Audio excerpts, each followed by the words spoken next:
अध्यक्ष महोदय, हम नए नए आए हैं, पहली बार चुनकर हम विधानसभा में आए। हमारी जनता ने जहां चुन के हमें भेजा है 38,000 वोटों से जीत के आई हूं, लेकिन अब हम गए थे वहां तो हमारी विधानसभा के जो प्रबुद्ध जन थे, नागरिक थे, पूछ रहे थे कि विधानसभा में क्या होता है, महामहिम राज्यपाल के भाषण में क्या था। जब से हम विधानसभा चालू हुई है, माननीय सभापति महोदय, राम के नाम पे राजनीति। मैं बताना चाहती हूं कि राम का नाम जब हमारे घर में बच्चा जन्म लेता है तो उसकी बुआ जब मासी कान में बच्चे के कहती है राम राम। जब हमारे अंतिम शैया पर हम होते हैं, हमारी अर्थी सजाई जाती है, हमारे हिंदू रीति रिवाज के अनुसार हम मुखाग्नि नहीं देते जब तक अर्थी के नीचे हम 108 बार राम का नाम नहीं लिखते हैं। तो क्या आप बताएंगे हमें राम नाम की भक्ति? एक बेटा, एक राजा का बेटा, एक राम घट में बैठा, एक राम जगत विसारा, एक राम सबसे न्यारा। कबीरदास जी ने क्या कहा है, मीरा ने क्या कहा है, और गुरबाणी के अंदर सभापति महोदय सैकड़ों बार राम का नाम आया है। कब मंदिर जाना और कब नहीं जाना वो हम खुद तय करेंगे। हम राम को मानते हैं, भगवान को मानते हैं। लेकिन कांग्रेस के जो राज्यपाल का भाषण था, इसके अंदर सिवाय कांग्रेस की आलोचना के अलावा कुछ नहीं था। क्या 5 साल कांग्रेस पार्टी ने कुछ नहीं किया? वो जनता से जाके पूछिए, हेल्थ के क्षेत्र में क्या किया, एजुकेशन के क्षेत्र में क्या किया, आपका विजन क्या है? आप हमें बताइए। मैं सत्ता पक्ष से पूछना चाहती हूँ सभापति महोदय आपके माध्यम से कि आपका विजन क्या है, आप क्या करना चाहते हैं? जनता का जनमत है, जनता चाहे जिसको विपक्ष में बिठाती है और जिसको चाहे वो सत्ता में बिठाती है। मैं जिस क्षेत्र से आती हूँ, अभी कह रहे थे कि जिले आनन फानन में बनाए, सभापति महोदय 10 साल से 12 साल से लोग वहां संघर्ष कर रहे थे। माननीय मुख्यमंत्री गहलोत जी और पूर्ववर्ती कांग्रेस की सरकार ने जिला बनाकर जो अनूपगढ़ विधानसभा को हमें सौगात दी है, हमारी जनता को राहत दी है, वो सराहनीय कार्य है। मैं मेरी पार्टी को धन्यवाद देती हूं और आपके माध्यम से सत्ता पक्ष से जानना चाहती हूं कि आप नए जिन्हें बले हैं उनके अंदर कब हमारे डीटीओ ऑफिस खोलेंगे, कब आप हमें नगर पालिका देंगे, कब आप हमें तहसील देंगे, उसके ऊपर क्या करना चाहते हैं?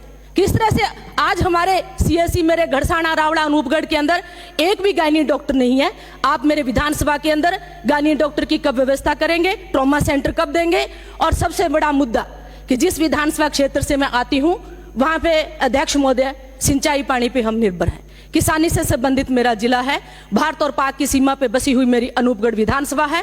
अभी पीछे जो रेगुलेशन जारी किया, उस रेगुलेशन का क्या नियम था, किस क्रम में हमारी वरीयता क्रम जो हमारा चेंज किया गया, जो 30 हमें पानी पीछे मिलना चाहिए था सर, हमें आगे पानी इन्होंने 8 मार्च की, अब जो बंदी ले रहे हैं 15 मार्च को, जो एरिगेशन डिपार्टमेंट है।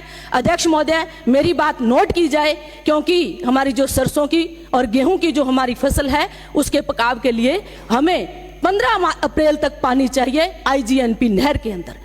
तो मेरा मानना है कि सर आप सिवाय एक दूसरे पे छींटा कसी के, एक पार्टी की कमी गिनाने के बदले आपने जनता को मौका दिया है, तो आप लोग जनता के हित से संबंधित काम कीजिए। अभी आप कह रहे थे गेहूं के ऊपर। दूसरा सर शिक्षा के क्षेत्र में बात थी कि जिले का, जिस क्षेत्र से मैं आती हूँ सर, 2 बार वहां आप कह रहे थे ना कि मुख्यमंत्री ने जिस विधायक ने मांगा उसको दिया। बिल्कुल आपकी बात सत्य है माननीय सदस्य, क्योंकि सभापति महोदय आपके माध्यम से मैं बताना चाहती हूं कि हमारा अनूपगढ़ विधानसभा में लगातार बीजेपी के विधायक थे, फिर भी माननीय मुख्यमंत्री गहलोत जी ने बिना भेदभाव किए अनूपगढ़ को जिला दिया था। तो उस आदमी की नीति बहुत अच्छी थी, इलाज बहुत अच्छे हो रहे थे। लेकिन मेरा मानना है कि आप अभी राम मंदिर पे, मेरे को जो लग रहा है कि विधानसभा का सेशन न होकर लोकसभा का सेशन चल रहा हो, सिवाय मोदी जी के नाम के, जहां और कोई अच्छी योजना की जनता के लिए हम क्या करेंगे क्या नहीं करेंगे। दूसरी बात आप भ्रष्टाचार पे कर रहे थे, क्या हम भ्रष्टाचार मुक्त राजस्थान कर पाएंगे? शुरुआत हमारे घर से होती है, जब आपका बच्चा पढ़ रहा होता है, जब बच्चे को कहते हैं कि आप 80% नंबर लेके आइए, मैं आपको मोबाइल दिलाता हूं। कैसे आप भ्रष्टाचार मुक्त राजस्थान करें? आप बात करते हैं महिलाओं पे अत्याचार की, तो क्या हमारी पहलवान बहनें ही थी, वो बैठी, वो महिला नहीं थी? क्या मणिपुर के अंदर हमारे घटना हो रही थी, निर्वस्त्र करके महिलाओं को घुमाया जा रहा था, उस पर क्या कहना है सत्ता पक्ष का? महिला की बात करते हैं आप लोग। और इसके साथ साथ मैं आपसे ये भी कहना चाहती हूँ अध्यक्ष महोदय आपके माध्यम से कि एक जो राजस्थान सरकार ने खाद्य एवं नागरिक आपूर्ति विभाग के माध्यम से जो विजन था कि हम सरसों के ऊपर आरएमसी 2020 और 24 और 25 का है समर्थन मूल्य पे खरीदने की बात है। जिसमें 2275 रुपये, मेरे से पहले मेरे छोटे भाई अभिमन्यु ने भी इस पे बात कही थी, 2275, और उस समर्थन मूल्य के ऊपर 125 रुपया आप बोनस दे रहे हैं, तो कुल मिलाकर 2400 रुपया हो रहा है। तो आप बात कर रहे हैं 2700 रुपये की। इस पे आपका क्या कहना है? तो अध्यक्ष महोदय, आपके माध्यम से मुझे ये कहना है कि हमारी जो IGNP है, इसकी जो बंदी ली जा रही है 60 दिन के आगे, ये मेरा पॉइंट नोट करने लायक है सर, क्योंकि हमारा क्षेत्र वो सिंचित है। उस पे आप लोगों ने 15 अप्रैल तक अपने डिपार्टमेंट से लेकर ये बात हमें 15 अप्रैल तक पानी दिया जाए, जिससे हमारी फसलों का पकाव हो सके।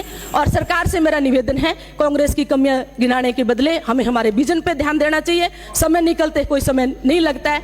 जब 5 साल का समय आया और गया, जनता सत्ता पक्ष में ही बिठा सकती है तो जनता विपक्ष में ही बिठा सकती है। हमें आपसे कुछ ना कुछ सीखना है, तो अच्छी चीज सीख के जाएं, हमारी जनता को बताएं। इन्हीं शब्दों के साथ बहुत बहुत धन्यवाद। जय हिंद, जय भीम।